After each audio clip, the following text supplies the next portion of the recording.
Tonight on CFTK-TV News, Prime Minister Mark Carney arrives in Terrace. A new hospital opens to serve the Cowichan Valley, and a sneak peek of Caledonia Musical Theatre's winter production. Northwest BC's only television news team. We are CFTK-TV News.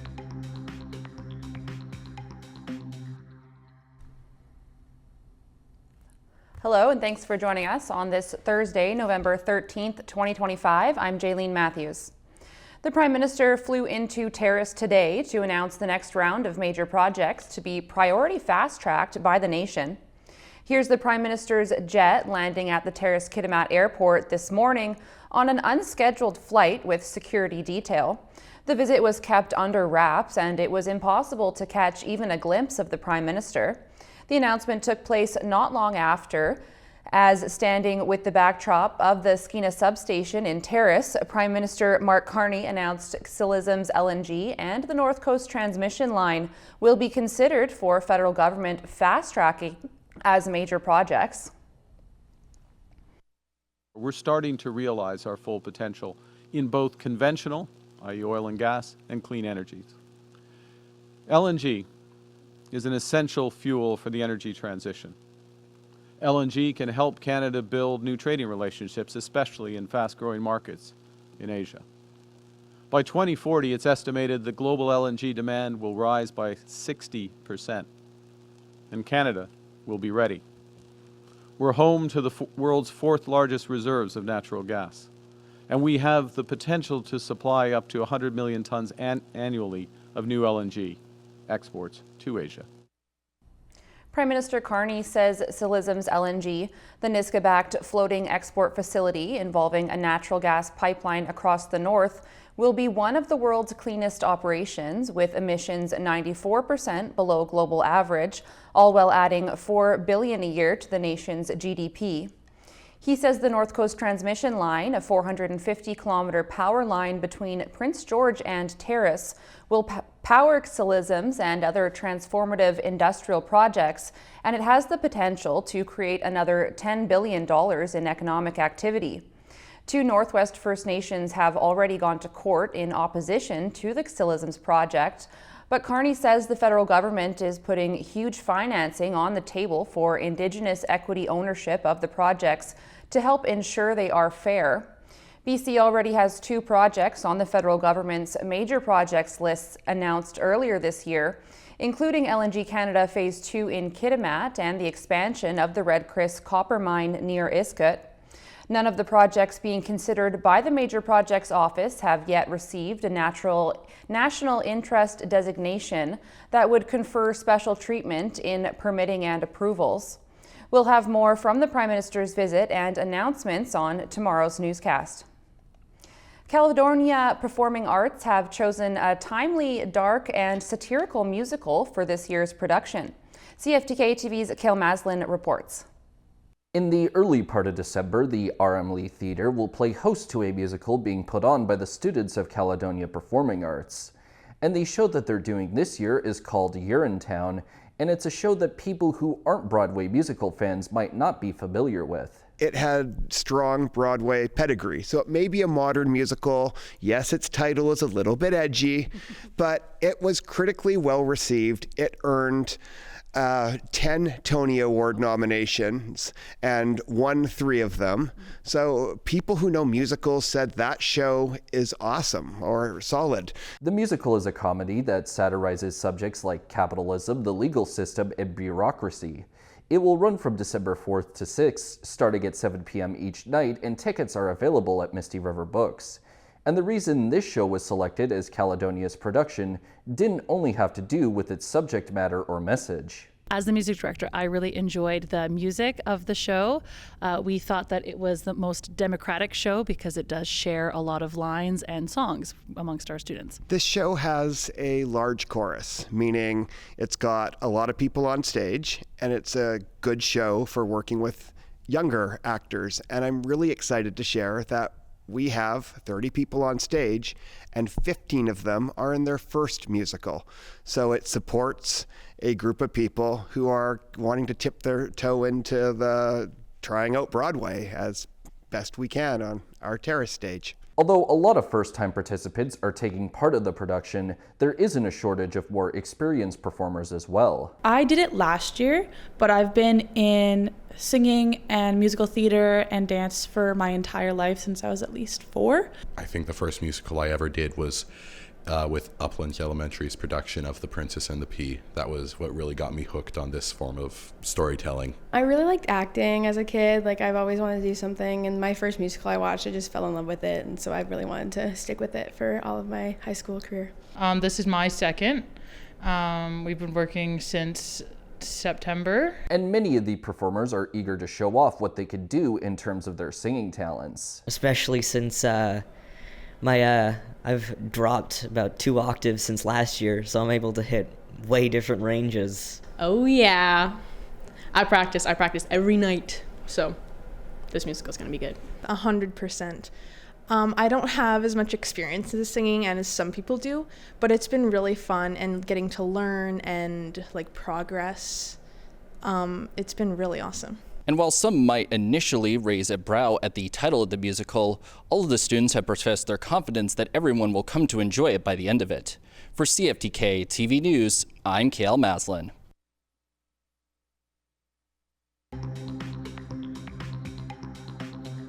Coming up next, ribbons are cut and care begins at the new Cowichan Hospital.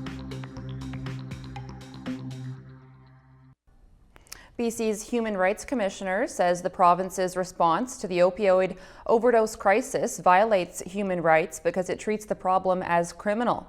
Kasari Govender says in a statement that it is a violation of people's rights to treat drug use as a moral failing rather than a health issue. She says the BC government should implement evidence-based policies such as more safe supply and harm reduction instead of bringing in programs such as involuntary care. Drug toxicity is the top cause of death among British Columbians aged 19 to 59, with about 5.3 deaths per day from the crisis as of September. A base jumper is lucky to be alive after being rescued following a serious crash. CTV's Shannon Patterson reports. As the sun was setting on Remembrance Day, Squamish Search and Rescue got a call about a base jumper who was stuck on Slahaney Mountain, which is right next to the chief. They'd launched from the regular jumping spot. Unfortunately, their parachute became tangled and they went back into the cliff face and were found hung up in that area. The team hiked to a spot above the trapped jumper, set up a rope rescue system, and slowly moved down the slope. The subject wasn't able to move. He was stuck hanging on to a rock. So our technician was able to use one of our rescue harnesses to get him into there and secure. Using the rope system, rescuers brought the man up to the staging area. He had, I think, a couple of broken ankles. Fortunately, we were able to call in mutual aid, and North Shore Rescue was able to come up with their night vision goggles and hoist the subject from our staging area and bump him back to the airport where he'd be met by EHS. The search crews say the young jumper is lucky to be alive. The position he was in, he was kind of gripped around a fin of rock, laying on that rock with his feet dangling over the edge. So he was very cold. He was lucky that he was able to hang on, and he was lucky that he landed where he did, because generally, if you go back into the cliff and there's nothing to catch you, you're going to the bottom. 3, 2, 1, see ya. Squamish is known the world over as a prime spot for base jumping, so search and rescue crews here are used to plucking stranded jumpers off the cliffs when things go wrong. I think this is the 3rd or 4th this year. As winter approaches, Squamish SAR wants thrill seekers to know how much harder rescues are at this time of year. Definitely we're moving into that fall period where it gets dark fast and it gets very cold after dark. Everything is a bit moist, everything is a bit slippery. So yeah, need to take extra care and leave extra time. This nighttime rescue took more than 6 hours, but unlike some base jumping accidents, the subject survived. Shannon Patterson, CTV News. The Cowichan Valley is celebrating the ribbon cutting of a new hospital facility that's well equipped to serve the region. CTV's Andy Garland reports. Halitin out. A Cowichan tribe's elder gives a language lesson on how to pronounce the Halkaminam word for the new hospital. Halitin out is the root of to be alive, to live. The new name for the hospital was revealed this morning and Cowichan elders were involved from the get-go in choosing the Hulkaminum name. Inviting, the indigenous people to the table, I think is a bit more acknowledgement of our ancestors and the land that we're on. The new hospital is being built on the unceded territory of the Cowichan people and will also serve 9 other First Nation communities in the area. We've worked very, very diligently for the last 18 months with the nation, with the elders, to bring this name forward. The new hospital will also have an English name attached to it as well. To be paired with the Hulkaminum name is Cowichan Valley Hospital. There's no word yet on what will happen with the old hospital once the new one is open, but there's already a petition circulating around the valley asking for public consultation, and North Cowichan will be sending a letter to the province requesting it be turned into a mental health facility. When it comes to a consultation and a discussion, we'll need to have all of the facts on the table.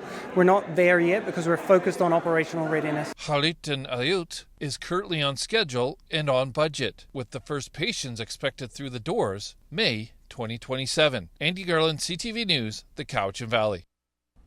Now turning to your Northwest BC weather report. Tonight on the North Coast, expect a few clouds, increasing cloudiness near midnight, then periods of rain, wind as well, a low of +2.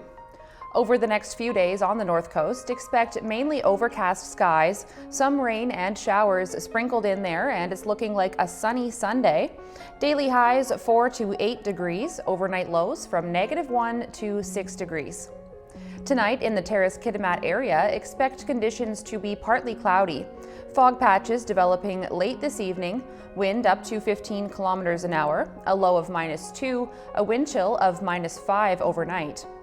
Over the next few days in the Terrace-Kitimat area, it's looking like mainly a mix of flurries and rain showers.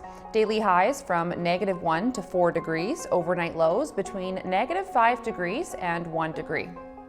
Tonight in the Bulkley Valley and Lakes District, it's looking partly cloudy, with fog patches developing after midnight and some wind developing as well. Wind chill -6 this evening and -14 overnight. Over the next few days in the Bulkley Valley and Lakes District, expect mainly overcast skies along with snow and flurries. Daily highs between 2 and -3 degrees, overnight lows from -2 to -8 degrees. Checking your Northwest BC highways now. On Highway 16, there is bridge maintenance and road maintenance underway, as well as slushy and slippery sections. Also, rock slope stabilization between Terrace and Prince Rupert. On Highway 37, watch for utility work as well as slush and slippery sections. On Highway 37A, watch for falling rocks as well as slush and slippery sections. On Highway 118, there's slippery sections, and on the Niska Highway, there's also slush and slippery sections. And this is what the roads were looking like this afternoon around the region from the view of the province's highway cams.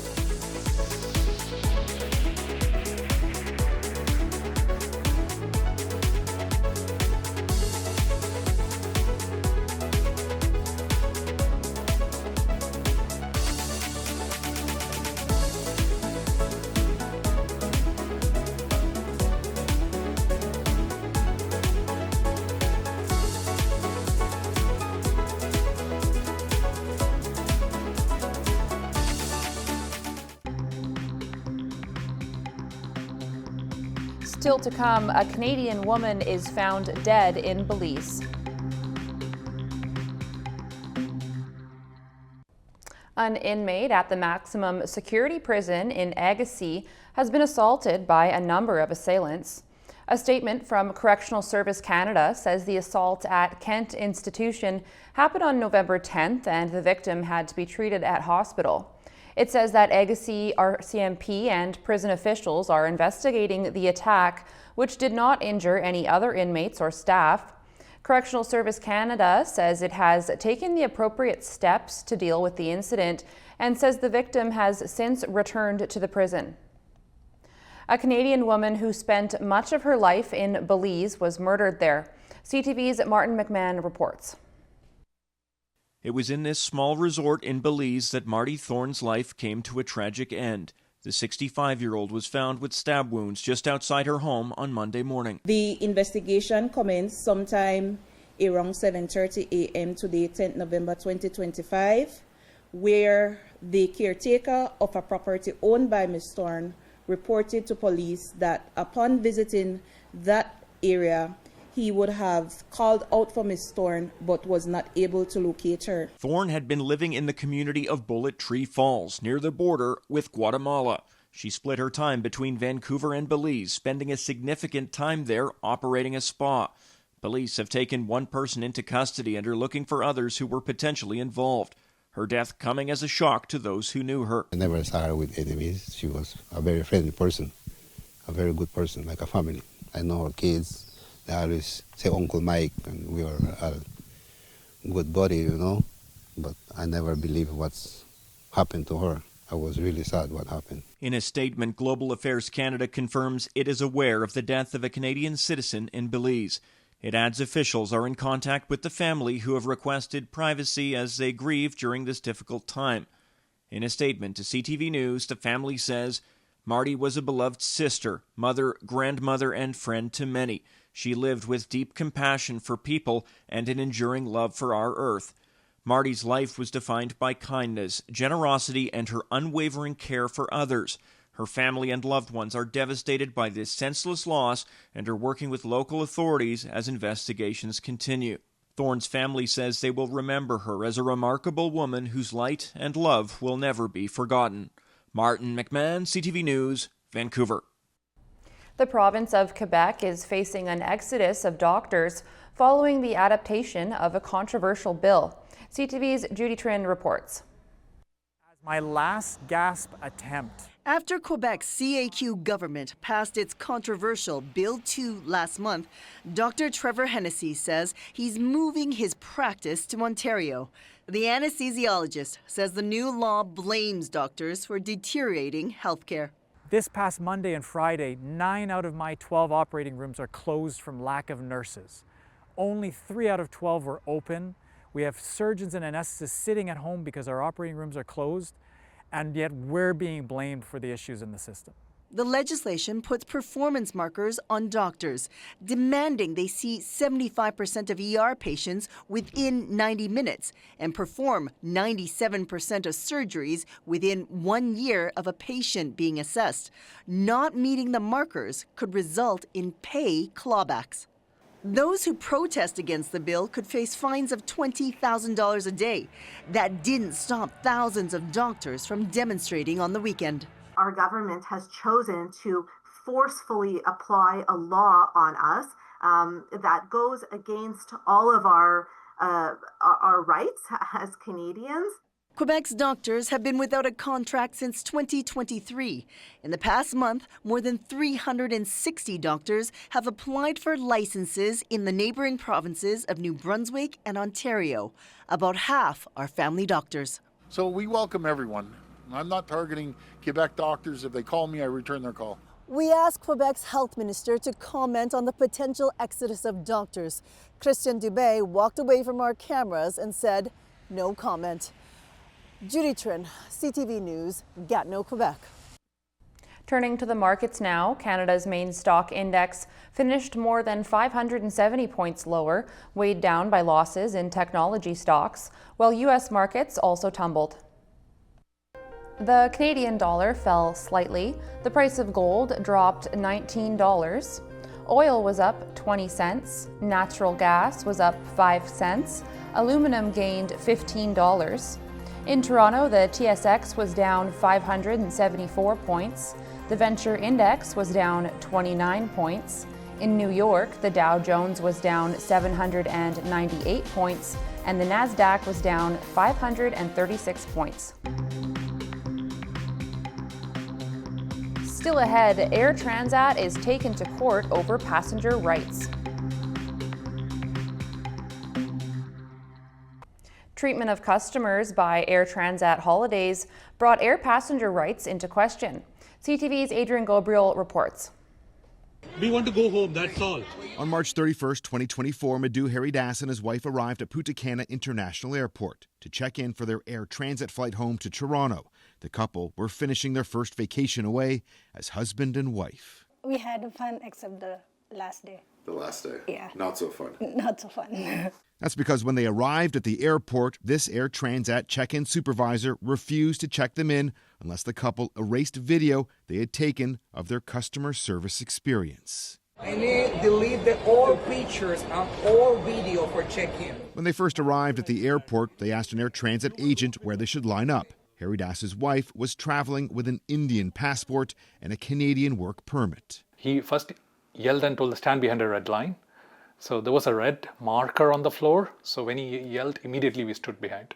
The couple say they asked the agent to stop shouting. It was during that exchange he first refused to check them in. When he allowed everyone else to check in, that's when I started taking videos. Then came the ultimatum. Okay. Deleted all information with meeting your cell phone. It is a form of extortion or blackmailing, essentially. Never allowed to check in, they had to purchase expensive same-day tickets with another airline. They took their case to small claims court. In a written decision, an Ontario judge found that Air Transat's conduct was effectively egregious. The judge applauded the couple for taking video, which assisted him in reaching his decision. There is no right for the airline or any airline employee to privacy that would deprive you of documenting how they are treating you. As a passenger, you should know your rights before you travel. Air Transat has declined to comment on the court's ruling. The small claims court ruling resulted in Air Transat having to pay $7,000 to the couple, who say their payment included an email from the airline congratulating them on their victory. New questions tonight about what Donald Trump knew and when he knew it in relation to Jeffrey Epstein. CTV's Joy Malbin reports. The private emails are straight from convicted sex offender Jeffrey Epstein discussing his relationship with Donald Trump. In 2011, 3 years after Epstein pleaded guilty to sex crimes involving a minor in Florida, he wrote to his now convicted partner Ghislaine Maxwell, "I want you to realize that dog that hasn't barked is Trump. Victim, spend hours at my house with him. He was never once mentioned, police chief, etc." Maxwell responded, "I've been thinking about that." That victim, Republicans say, was Virginia Giuffre, who said she never witnessed wrongdoing by Trump. In her memoir, she described being recruited from Trump's Mar-a-Lago club by Ghislaine Maxwell and trafficked to rich and powerful men, including the former Prince Andrew. In 2019, while President Trump was running for re-election, Epstein wrote author Michael Wolff, taking issue with Trump's claim that he kicked Epstein out of his club, alleging Trump knew about Epstein's illegal behavior. Trump said he asked me to resign. Never a member ever. Of course he knew about the girls, as he asked Ghislaine to stop. Maxwell, who's reportedly applying for clemency, told the president's lawyer in July she never saw Trump at Epstein's home. "I never witnessed the president in any inappropriate setting in any way." These emails prove absolutely nothing other than the fact that President Trump did nothing wrong. Tonight, the president lashed out on Truth Social, calling it all a Democratic hoax, as a bipartisan group of lawmakers push for all of the highly sensitive Epstein records to be made public. That's our news for now. Thanks for watching.